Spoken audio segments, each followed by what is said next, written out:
At nasa kabilang linya po ang ating kakamping si Caromel Roque. Magandang umaga sa iyo, Caromel. Nandiyan ka na ba? Pa-check mo nga, Ate Edna. Ayan, dumating na ang ating pag-asa at ako po ay litong-lito talaga kung paano natin gagawin ang mga bagay-bagay. Ayun, Caromel, ikaw ay nakasalang na. Magandang umaga sa iyo. Yes, sa mapagtalang morning, Partner Delphine, alerto na ngayong kapaskuhan ng Nueva Ecija Provincial Cyber Response Team o ng Nueva Ecija Cyber Cup ng PNP Anti-Cybercrime Group laban sa mga scam at manlilinlang online. Ayon kay Police Lieutenant Esteban E. Bellarmino, ang sisain po ay tinatawag na Republic Act number 11930, Sexual Abuse or Exploitation Materials.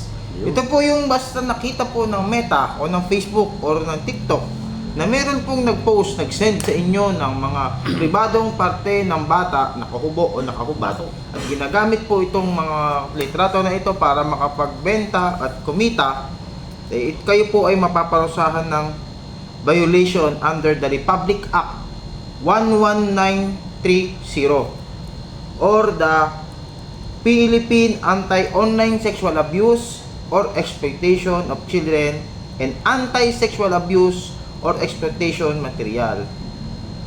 So ito po mga ito, nakikita po ito sa pamamagitan ng visual, audio, or text. Minsan nga po, pwede nyo pong video na ipopost po ito.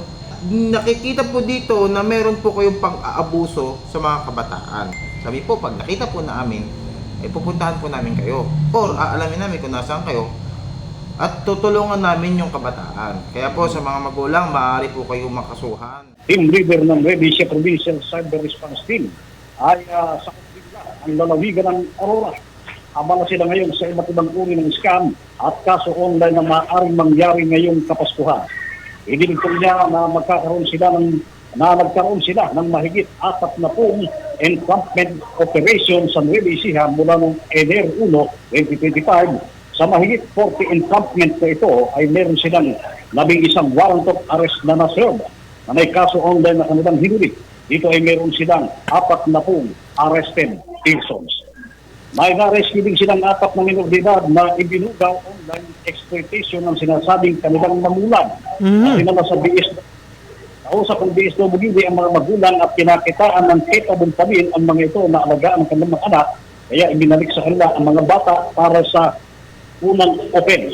Sa ikalawang offense ay tuluyan na silang kakasuhan at makukulong sa paglabag sa Republic Act 11930 o kilala sa tawag na Anti-Online Sexual Abuse and Exploitation of Children o OSAE at Anti-Child Sexual Abuse or Exploitation Materials or CSAM Act na may penalty na habang buhay na pagkabilanggo at multang 2 milyong piso dahil sa pagbebenta ng larawan ng kanilang mga anak. So larawan, Caromel, larawan ang ibinebenta nila, hindi naman yung mismong kanilang mga anak. Larawan. Kaso nga, ano daw yun namumonitor nito. At saka, bawal pa rin yun. Pero kahit papano naman, ako nakahinga ng medyo maluwag dahil at least hindi yung mismong anak, di ba? Kundi larawan. Pero mali pa rin yun.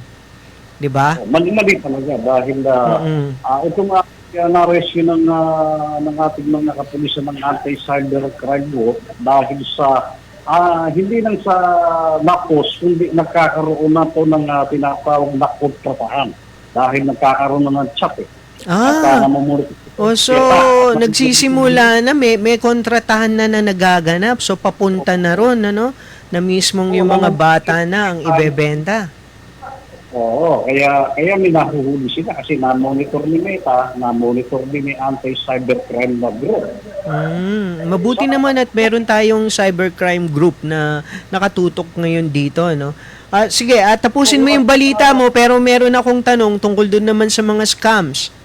Parang meron tayong police hour. Yun na yung programa ni Gina Magsanok, ang ating head ng broadcast team. Kaya siguro doon natin siya i-refer, Oo, yes. Para masama yung cyber doon sa kanyang programa. Kasi hindi naman nga doon kasi Meron talagang Parang anti-cyber crime. meron ding naging bisita minsan si Kajina na tungkol sa cybercrime. Meron rin siya mga Ayun, nagiging bisita na ganyan rin ang topic. Pero yung tanong ko pa tungkol dun sa mga scams, alam ba natin kung anong mga klaseng scams yung nagaganap sa panahong ito para mapaghahanda natin ang ating mga kababayan? Pinag-iingat nga nitong si Teniente Esteban Villarmino, ng ating mga kababayan, lalo ngayong kapasuhan, na marami mag-offer ng pamaskong regalo. Ayan, Ganun. Paano yun, Carmel? Makakatanggap ka ng message sa messenger o sa cellphone mo? Sa numero mo? Yun, cellphone, maging doon sa isinishare pa na makatanggap ng pamaskong ayuda sa DSWD o sa PNP, gano'n. Mukhang mo kasi dahil talagang nag-aral ng journalism yung mga tao sana, ay alam nila yan na fake news kagad kasi hindi ganun ang entrada ng mga journalist na tunay na nagbabalita ng totoo. So, ganito yung strategy. Ikaw ay makakatanggap ng 10,000 ayuda mula sa DSWD, ganon? Mga ganon. Yun. Tapos, anong mangyayari? Pagkatapos nun, i-click yun, tapos anong mangyayari? Sasama ka na dun sa kanilang GC ng mga tatanggap at kunwari ay nagtatanggapan na tapos naman ikaw kailangan mong mag-processing fee. Kailangan ng processing fee. Mga magkano yung processing fee ba na inihingi nila? 100,000 ang tatanggapin sa 10%, 10,000 pesos yan. 100,000 pala. So, hindi 10,000 pesos lang ang pamaskong handog, kundi 100,000, mga ganon. Tapos, hingi sila ng 10,000, pero pag gusto mo ng 10,000 lang, 1,000 lang yung ano mo doon. Yung processing fee. So, manghihingi sila ng processing fee. At yun yung ibibigay naman ng mga kababayan natin. Tapos, maghihintay sa wala at aasa sa malaki. At ginagamit ko minsan yung Jollibee, McDonald's, pero wala naman yung nakaharap. So, mga kilalang mga produkto ang ginagamit nila sa mga message, sa mga text na natatanggap ng mga kababayan natin. Sige, tuloy mo na ang iyong report. Meron ka pa bang sasabihin na nabitin? Ito na lang yung sa kasalukuyan ay patuloy yung pagtanggap ng Nueva Ecija Provincial Cyber Response Team ng PNP sa kanilang kapitan.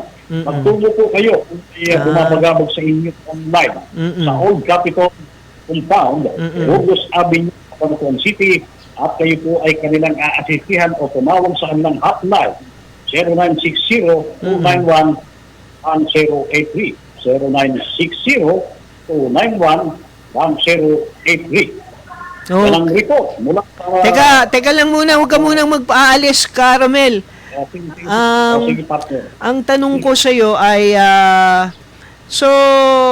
magsusumbong tayo sa cybercrime group dito sa Old Capitol, sa Burgos Avenue, tapat ng Freedom Park. May mangyayari ba? Mababawi ba halimbawa yung mga processing fee na iningi nitong mga bogus na na to? Groups? Ayon dito kay Police Lieutenant Esteban Villarmino, kapag ka ito may mga screenshot ng mga katibayan, na talaga ng mga nakuhanan ka ng pera, nakilala at natukoy nila yung suspect, ay unang na proseso nito ay ma-entrap yung suspect at pag nahuli ito, siguradong mababayaran. Okay. Siguro kahit hindi mabalik, siyempre gusto natin mabalik. Pero kung hindi man mabalik, at least mahuli na. At makulong na yung mga yan, di ba? Kasi hanggat hindi nakukulong yung mga yan, dadami pa yung mga yan Parang mga lang yan mga contractor lang sa flood control scam lang yan Parang mga senador lang din yan na dumarami hanggat hindi na kukulong. Marami pa nga modus operandi partner, yung mga scammer, yung nagtatawagan ka, nagpala ng Facebook mo, mga iba mong account. So, ano pa yung mga iba? Kwentuhan mo kami para malaman ng ating taong bayan at sila ay maging prepared. O ito, mayroong magka-chat sa'yo na akala mo i-friend mo sa Facebook pero tatawagan ka daw ng kanyang pamangkin. Nangyari sa akin ito eh. Mm-mm. At may kapag tinawagan ka naman, ay hindi nakikita mo ka. Sabi, ay tito, wala kang babayan mo sa piso, ganito gawin mo. Yung pala, yung exclusive na yung information mo, buksan mo yung Facebook mo, yung settings mo, gano'n. Ayun, email mo, medyo pagka ganun po ay bitiwan nyo yung cellphone, wag i-block nyo na yung mga ganyan kumatawag. Kasi gagamitin na yung account mo para mangutang, manghingi sa mga kaibigan mo, gano'n, no? Ganyan ang mga modus operandi. Tapos yung mga nagpapanggap na kamag-anak, yung nanay mo ka, yung tatay mo, yung lolo mo ay nakusog, nangingisay doon sa kalsada, dinala sa ospital, kailangan ng pera. Mga ganun eh. Nausog talaga, no, sa dinami-dami namang pwede. At maniniwala pa rin naman talaga ang ating kababayan dahil nag-aalala sila para sa kanilang pamilya, no? At mahusay magdrama itong mga scammer na to na talagang bilisan mo na, huwag ka na mag-isip, gano'n. Labas ka na ng pera, gano'n. Parang gano'n. At ikaw ay parang nabudol na magsisend ka naman sa GCash. O siya, maraming salamat sa iyo, Caromel Roque. Yes, maraming salamat partner Delphine mula sa Old Capital Compound, Cabanatuan City with Rene Antipona and Henry Mendoza. Ito si Romel Roque, nag-uulat sa Street Talk ng DWNE Teleradio, ang inyong kakampi. O ayan mga kababayan ingat po tayo. Maraming pera ngayong Pasko, di ba?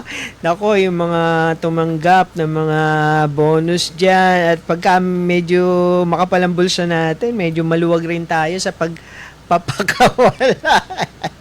Sabi ni Ate Edna, sana all yung mga contractual natin at mga JO nananawagan sa ating Pangulo, isama naman daw sila sa listahan.